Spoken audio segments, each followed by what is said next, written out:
Hasta ahora se pensaba que los dólmenes, esas grandes construcciones de piedra mágicas y solemnes de la antigüedad, fueron levantadas durante la Edad del Cobre.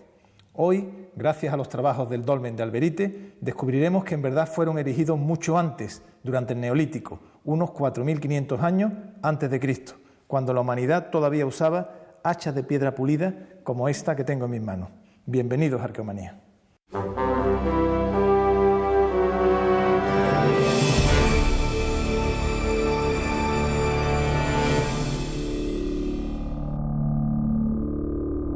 El megalitismo en la península ibérica ha sido un fenómeno plagado de dudas desde hace décadas.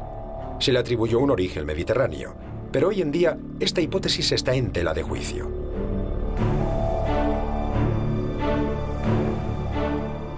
¿Fueron los constructores de megalitos un solo pueblo de origen atlántico?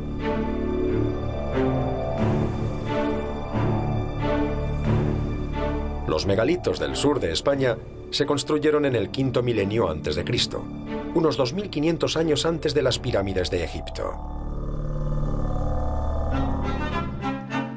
Hasta ahora, la historia nos decía que hace 6000 años, en la península ibérica, no se habían desarrollado sociedades complejas.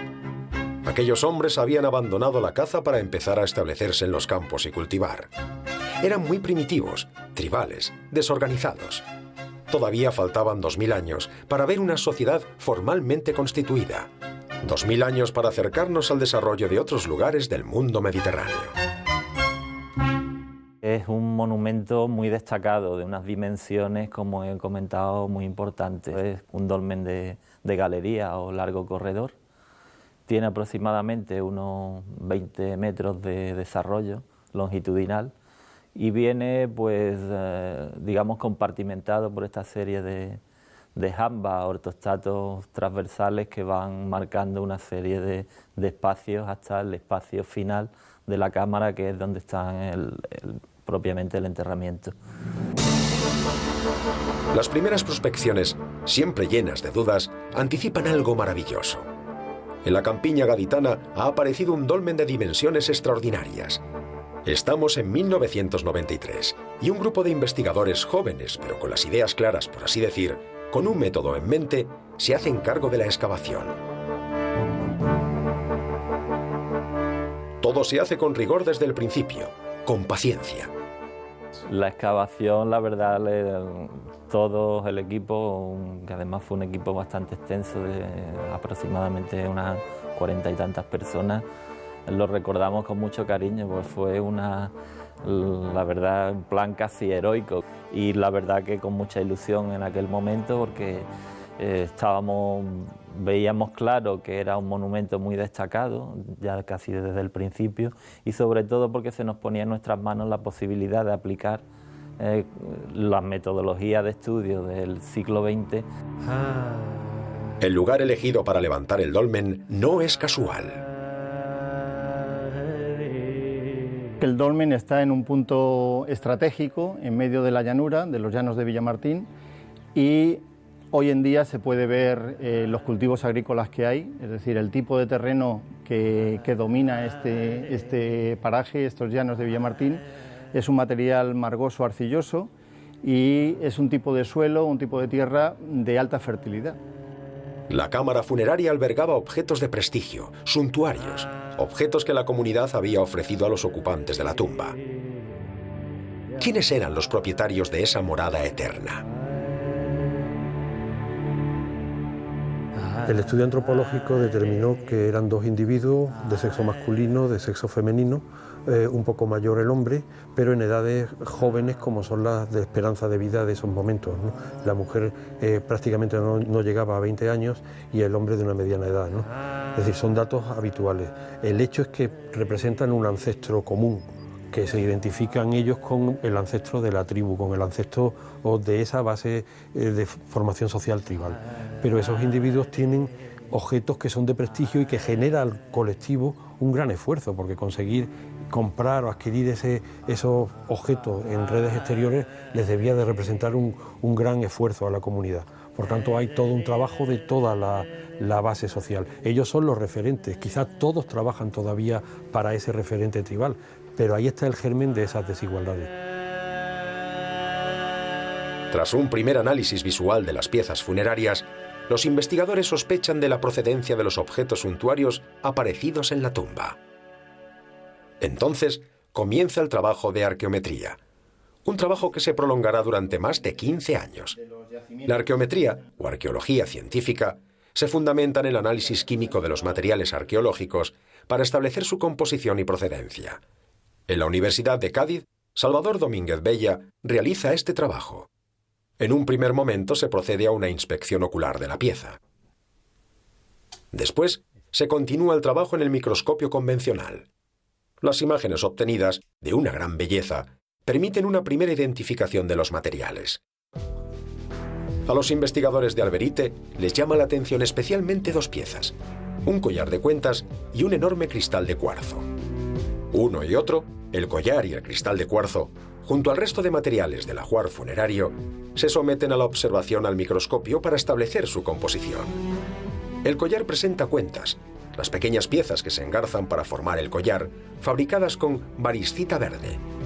La variscita es un material exótico en esta parte de la península. Solo existen yacimientos al norte de la provincia de Huelva, en Gavá, provincia de Barcelona, y en Zamora.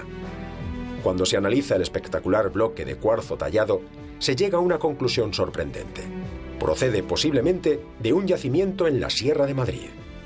Esto significa que ha existido una forma de comercio o de intercambio de materiales entre comunidades humanas muy alejadas geográficamente, lo que lleva a los científicos a plantearse la existencia de rutas de intercambio.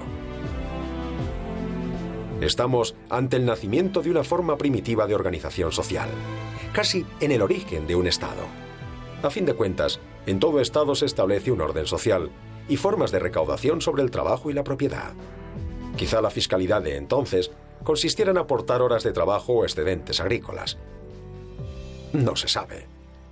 ¿Qué nos ha enseñado este dolmen en estos años también? Que los propios conceptos de la sociología, de la explicación de la sociedad, ha cambiado claramente. El tema es mucho más complejo y el tema marca una desigualdad clara. Quizá en relación a aspectos básicos, la propiedad de la tierra, que no todos sean campesinos, y esas especializaciones claras, ¿no? Puesto que fabricar varicitas, tallar, hacer las cuentas, tener expertos también en siles, expertos también en el propio ámbar, y los que mueven esos productos en esas redes son gente liberada del trabajo, puesto que en el inicio de las sociedades neolíticas todos son agropecuarios, ¿no? La propia construcción del dolmen reafirma esta tesis. Para ello es bueno hacerse una idea de la cantidad de trabajo realizada en el levantamiento del monumento. El dolmen presenta 35 ortostatos en los laterales, lo que vemos en los laterales, y hasta un total de 65 si contamos las piedras de cobertera que tapaban la estructura del pasillo del dolmen. En su mayor parte pues, proceden de la zona del Rosalejo, las lomas del Rosalejo, que están hacia el este, los afloramientos geológicos, y que estarían aproximadamente a unos 3 kilómetros y medio del enclave de Alberite I. La edificación de estos megalitos, la tecnología empleada para construir estos gigantes de las llanuras, ha sido un enigma durante años. En el conjunto monumental de los dólmenes de Antequera han realizado un trabajo audiovisual de investigación que sintetiza las ideas manejadas por la comunidad científica durante los últimos años. Las conclusiones son claras. La mayor parte de los miembros de las sociedades neolíticas del sur trabajaban conjuntamente en la construcción de los megalitos, de los dólmenes. Había un trabajo especializado de cantería, de transporte de los enormes bloques de piedra, de talla y, por supuesto, había uno o varios arquitectos. Los bloques de piedra se tallaban y pintaban con motivos gráficos de significado complejo. Y el dato más sorprendente, la datación, la cronología científica del dolmenismo en la península. Los trabajos llevados a cabo en Alberite retrasan la aparición de los dólmenes en Iberia al V milenio a.C.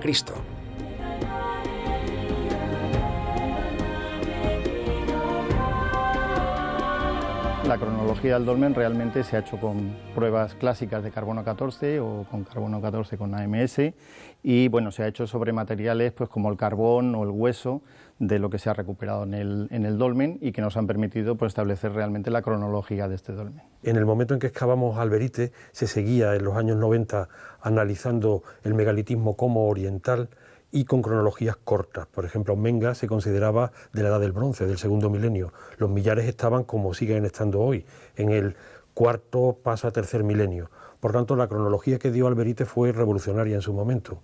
Un 4300 quinto milenio antes de la era bastante fuerte, pero rápidamente lo vimos en el contexto atlántico.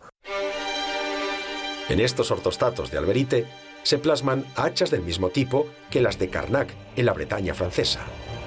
Las conclusiones de las investigaciones actuales dejan claro que el megalitismo peninsular no es de origen mediterráneo, como se creía hasta hace poco. Su procedencia es atlántica. Estamos ante sociedades que trabajaban la tierra y estaban organizadas. Sociedades que empleaban sus excedentes productivos en un complejo proceso de construcción de tumbas, que intercambiaban materiales o productos con grupos humanos establecidos a cientos de kilómetros. Sociedades con una fuerte creencia en el más allá, con una religión compleja que todavía se está comenzando a descubrir.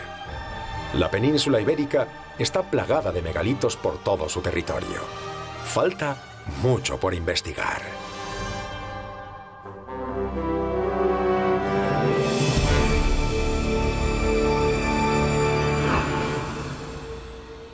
La arqueología es una especialidad científica que nos permite comprender a la sociedad humana desde sus orígenes más remotos.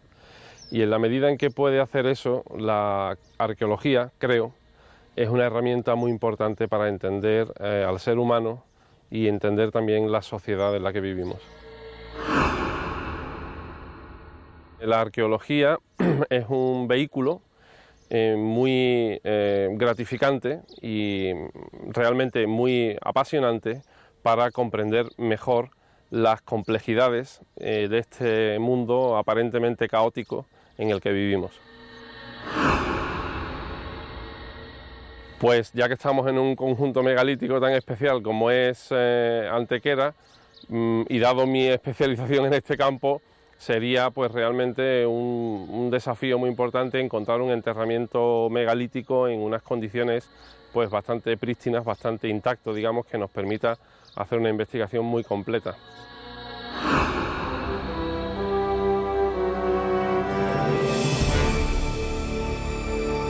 ¿Tendría razón el historiador griego Estrabón cuando afirmó que los tartesios poseían leyes escritas en verso con más de 6.000 años de antigüedad? El análisis de los signos grabados sobre dos antiquísimas piezas megalíticas podría indicarnos que la escritura apareció en la península ibérica mucho antes de lo que pensábamos hasta ahora. Las personas que construyeron nuestros dólmenes pudieron utilizar la escritura miles de años antes que lo hicieran los fenicios.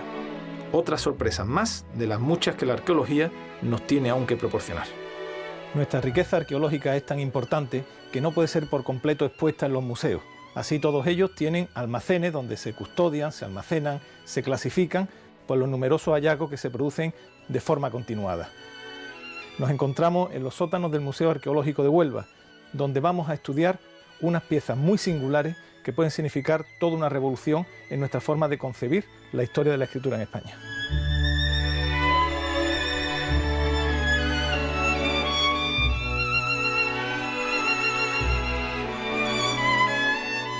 Nos encontramos en los sótanos del Museo Arqueológico de Huelva, delante de unas piezas excepcionales que Ana María Vázquez, profesora de Historia Antigua de la UNED, ha calificado como una de las más singulares y trascendentes de la historia de la arqueología española.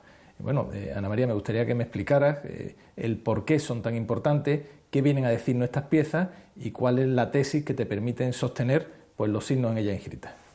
Pues la importancia de estas dos piezas que tenemos aquí delante es que en relación a las primeras escrituras que tenemos en todas estas, significa que estas son 4.000 años más o menos más antiguas que lo que tenemos aquí. Y esta es la primera vez que se escribe en la península ibérica. O sea, que entiendo que si la tesis oficial y más habitual nos hablaba que los fenicios traen la escritura en el 750 antes de Cristo, tú mantienes que ya en la península había escritura 3.000 años antes de que llegaran los fenicios. Es una teoría revolucionaria, ¿no? Las mantengo porque esto tiene signos de escritura y esto tiene signos de escritura, es decir, como están también en contexto arqueológico y están perfectamente documentadas por el Museo de Huelva, que es donde estamos, pues es algo totalmente revolucionario, pero que cambia toda la historia de la escritura de Europa y de Occidente y de España, claro. La importancia que tiene esto es que tiene unos signos muy esquemáticos, muy alargados, que yo le llamo la escritura de Huelva 1,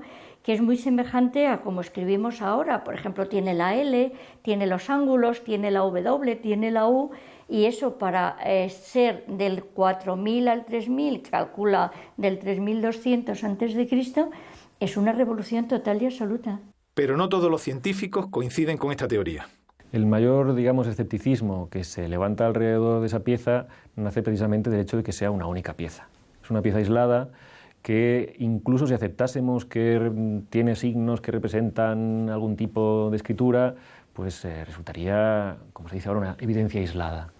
Pero es que además resulta un tipo de pieza especialmente polémica, porque en los diferentes filtros que aplicamos para decidir que lo que hay representado en determinados objetos es escritura, los iniciales son también importantes, que pasan por distinguir que aquello sea intencionado, que siendo intencionado haya la intencionalidad de representar algún tipo de signos, que esos signos sean individuables, que cada uno de ellos haya sido trazado de un modo que lo distingue de los anteriores, que esos entre sí se articulen y que por lo tanto tengan valores que se oponen a los demás y que formen unos con otros algún tipo de lenguaje. Cuando los fenicios llegan aquí, la población hispana, prehispana, ya utilizaba la escritura.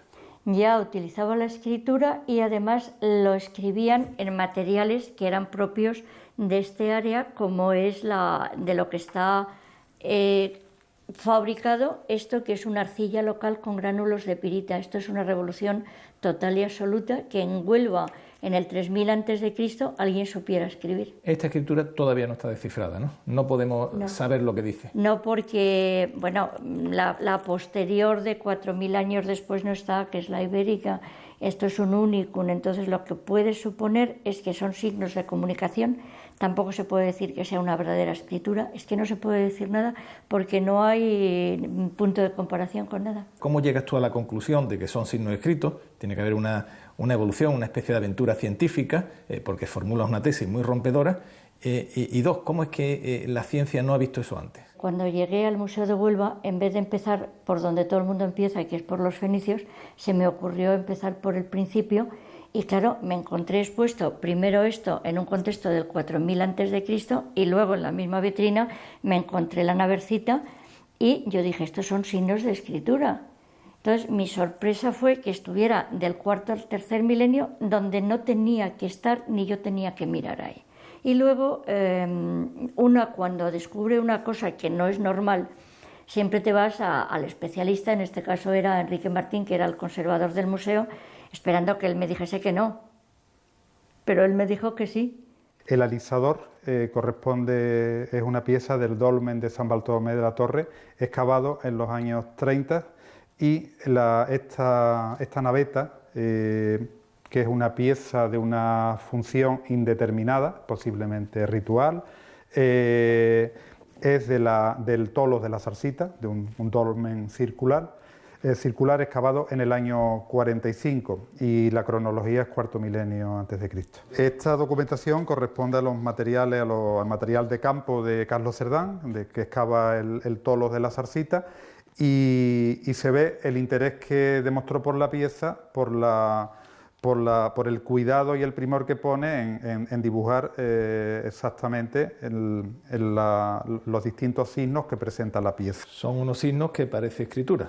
Sí, pero él no se pronuncia, incluso aquí en estas acotaciones hace referencia al material, a la arcilla rica en gránulos de pirita, a un paralelo estilístico, etcétera, pero no se decanta. Y en la publicación que los grandes especialistas, los Leitner, el matrimonio Leitner y Cerdán, realizan en el año 52 sobre los sepulcros megalíticos de Huelva, se publica asépticamente como signo, sin definirse. En los años 50 esto era una cosa, bueno, prácticamente lo es todavía, muy novedosa, entonces no hay paralelos para esta fecha, pero ciertamente les llama la atención. Los fenicios, el primer alfabeto, digamos, con 28 signos, que todavía no tenía vocales, es de 1400.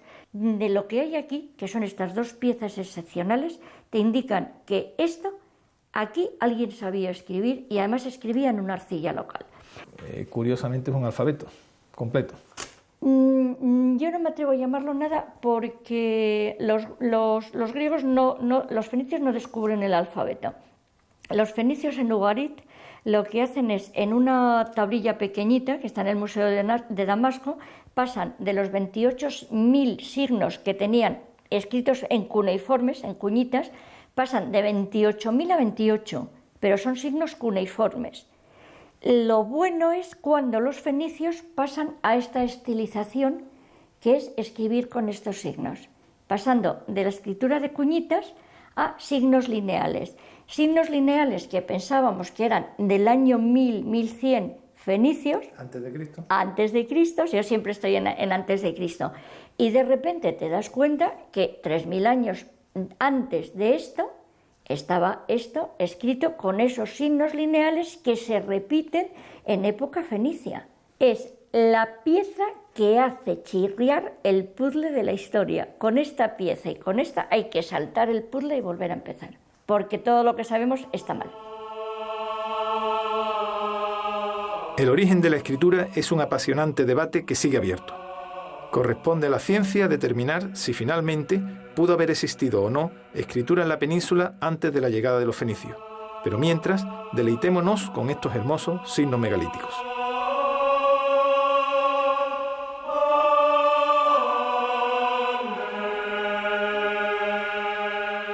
Las costas españolas aún esconden infinidad de tesoros por descubrir. Finalizamos nuestro programa con la visita a Arcua, el Museo Nacional de Arqueología Subacuática de Cartagena.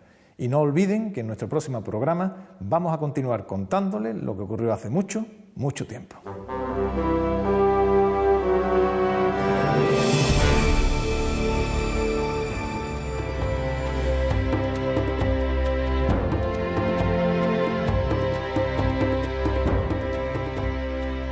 Cartagena es probablemente uno de los puertos más antiguos del Mediterráneo. Es en realidad un puerto natural. Su importancia histórica es indudable. Allí se puede visitar el único centro de España dedicado a la arqueología subacuática, el Arcua. En el Mediterráneo solo existe una instalación similar, en Turquía.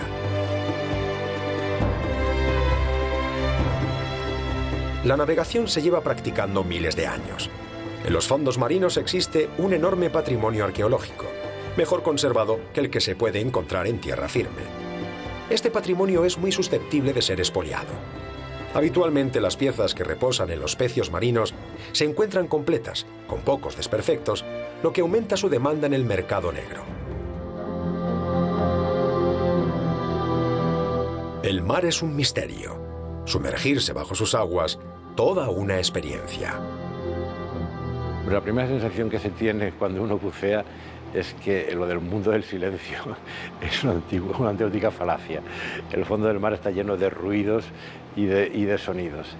Y en cuanto a arqueología, pues es entrar en contacto con objetos, con muestras de la historia que nadie ha tocado o ha visto antes desde el momento de su hundimiento, que en ocasiones puede ser hace muchísimos siglos. Se pueden encontrar sorpresas inesperadas. No me esperara de ninguna de las maneras un mosaico romano, un trozo de un mosaico romano en un barco del siglo XIV. Claro, la primera incógnita es qué hace un trozo de mosaico romano en un barco del siglo XIV. Bueno, forma parte del lastre de la embarcación. En el Arcua de Cartagena se propone al visitante un paseo por la historia de la navegación. Fenicios, griegos y romanos comparten una enorme sala, junto a otras piezas más recientes. Se pueden contemplar piezas rescatadas del mar como lingotes de bronce, ánforas, viejas anclas y objetos religiosos únicos como esta mano de reminiscencias herméticas.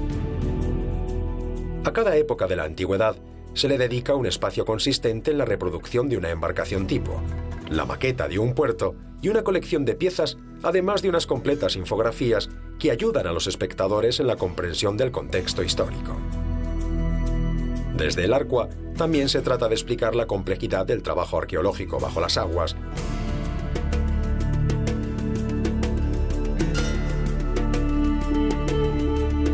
y los difíciles procesos de consolidación y restauración de las piezas. La joya del museo es un barco, aproximadamente de época fenicia, que se expone en una gran vitrina. Es el Mazarrón I, el barco más antiguo que se conserva en España. En el nivel inferior de la sala se pueden ver algunos materiales obtenidos en este pecio, que costó 10 años consolidar. La réplica del Pecio Mazarrón II, una copia exacta de otro barco fenicio hundido en la cercana Mazarrón, muestra a los visitantes su estado actual. Una infografía nos muestra el aspecto real de la embarcación y unos audiovisuales nos conducen por su proceso de excavación. El pecio se ha protegido con un sarcófago para evitar su expolio. Quizá en un futuro próximo puedan organizarse visitas al Mazarrón II desde el Arco de Cartagena. La costa española es un inmenso yacimiento arqueológico. El Mediterráneo, como consecuencia de su historia, acumula una gran cantidad de patrimonio cultural. Hemos encontrado una mínima parte, queda muchísimo por localizar. El Arco de Cartagena se asoma al mar y al futuro. Es un elemento imprescindible para que los ciudadanos conozcan la importancia del patrimonio sumergido y la necesidad de protegerlo según los principios directores de la UNESCO.